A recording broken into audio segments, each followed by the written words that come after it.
নমস্কার, টুগরির কিচেনে আরও একটি নতুন ভিডিও নিয়ে চলে আসলাম। আজকের রেসিপি হচ্ছে পাকা আমের সন্দেশ। আর এই পাকা আমের সন্দেশ কিভাবে বানিয়েছি, কী কী দিয়েছি সব দেখিয়েও দেবো, বলেও দেবো। স্কিপ না করে পুরো ভিডিওটি দেখবেন, আশা করি ভালো লাগবে। বন্ধুদের বলবো ভিডিওটি দেখার সময় অবশ্যই একটি লাইক দিয়ে ভিডিওটি দেখবেন। তো চলুন দেখাই এই পাকা আমের সন্দেশ বানাতে কী কী নিয়েছি আর কিভাবে বানিয়েছি। আমি এখানে দুখানা আম ব্যবহার করেছি। আমটাকে আগেই কেটে নিয়েছি।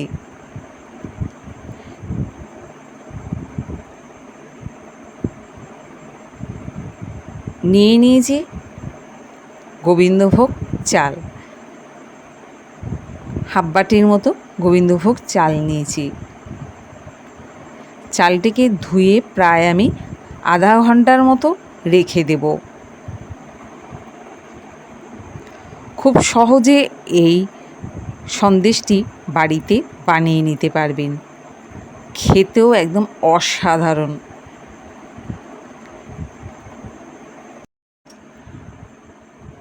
তিরিশ মিনিটের মতো ভিজিয়ে রেখে দেব। একবার ধুলেই হয়ে যাবে, বেশি না ধুলেও চলবে। এই পাকা আমের সন্দেশটা বাড়ির সকলের খুব পছন্দ হয়েছে, আর খুব কম সময়ে এই রেসিপিটা আমি বানিয়ে নিয়েছি।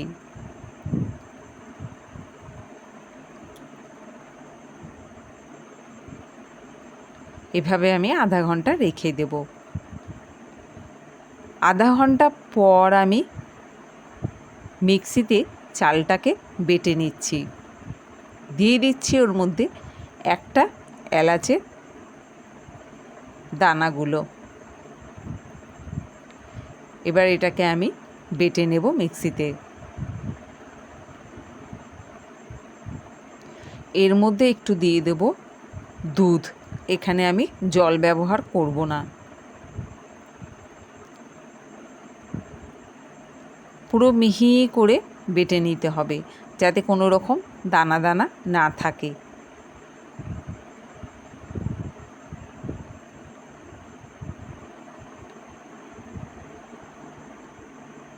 চালটা বাটা হয়ে গেছে, দেখুন কত সুন্দর।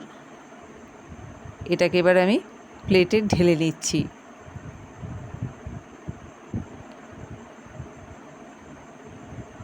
আপনারা চাইলে শিলেও বেটে নিতে পারেন। এর মধ্যে আমটাকেও পেস্ট করে নেব।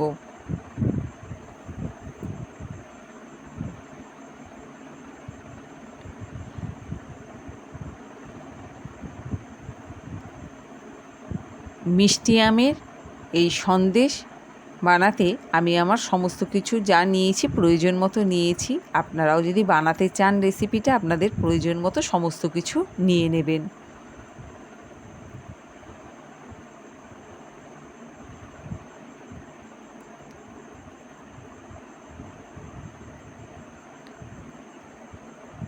এখন পাকা আমের সিজন,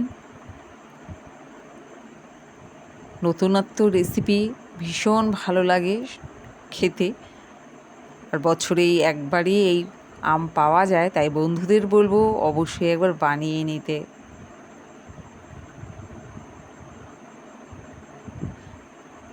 কড়াই গ্যাসে দেওয়ার পর আমি এখানে নিয়ে নিয়েছি এক বাটির মতো দুধ।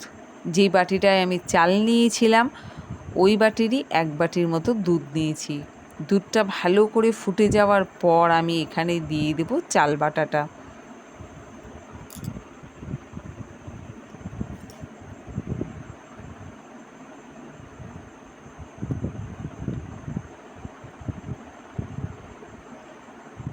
দুধটা যেহেতু আগে থাকতেই জাল দেওয়া ছিল, তাই জন্য বেশিক্ষণ আমি এখানে জাল দেব না।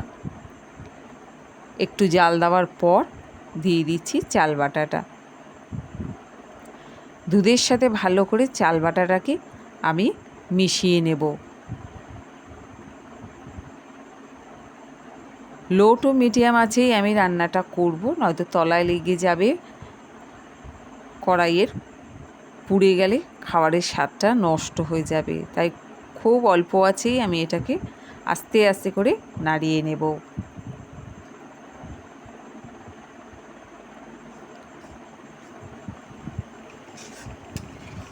তিন থেকে 4 মিনিট ভালো করে এভাবে নাড়িয়ে নিতে হবে।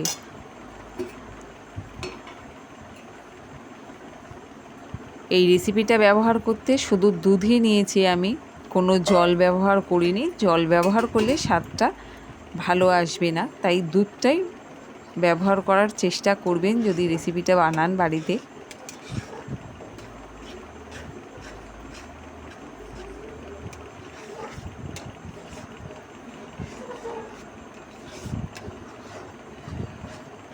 অল্প আঁচে একটু সময় করে রেসিপিটা তৈরি করতে হবে। অল্প অল্প দুধ দিয়ে আস্তে আস্তে জিনিসটা কিরম ফুলে যাচ্ছে দেখতেই পাচ্ছেন, এরকম ঘন হয়ে যাচ্ছে কিরম সুজির মতো, এরমই হয়ে যাবে। এরপর আমি এর মধ্যে দিয়ে দেব প্রয়োজন মতো চিনি। মিষ্টিটা যতটা খাবেন সেই অনুযায়ী চিনিটা দিতে হবে। চিনিটাকে ভালো করে মিশিয়ে নিতে হবে। এর মধ্যে আমি একটু দেব গুড়, যাতে রঙটা আরও ভালো আসে পাকা আমের সন্দেশের। এবার ভালো করে গুড়টাকেও মিশিয়ে নেব। 1 থেকে 2 মিনিট এইভাবে অল্প আঁচে ভালো করে গুড়টাকে মিশিয়ে নিতে হবে।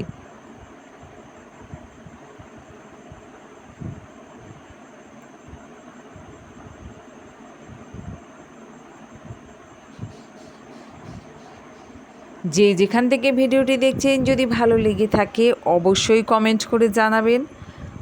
নতুন বন্ধু হলে সাবস্ক্রাইব করতে ভুলবেন না, একটি লাইক দিয়ে দেবেন।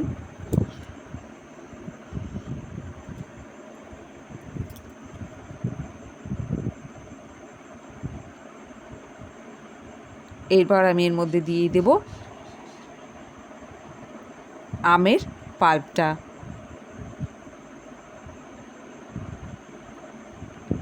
আমের পাল্পটাকে চালটার সাথে ভালো করে মিশিয়ে নেব। এবার যতক্ষণ না টেনে আসছে ততক্ষণ এইভাবে নাড়িয়ে যাব।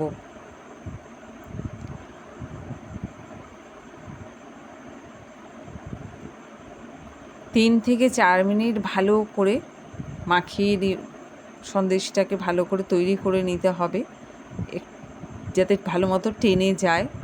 তো দেখুন আমি আর টানাবো না, এবার এটাকে প্লেটে নামিয়ে নিচ্ছি।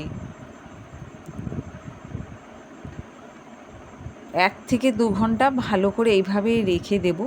পুরো টেনে গেলে শক্ত হয়ে যাবে, সন্দেশটা তৈরি হয়ে যাবে।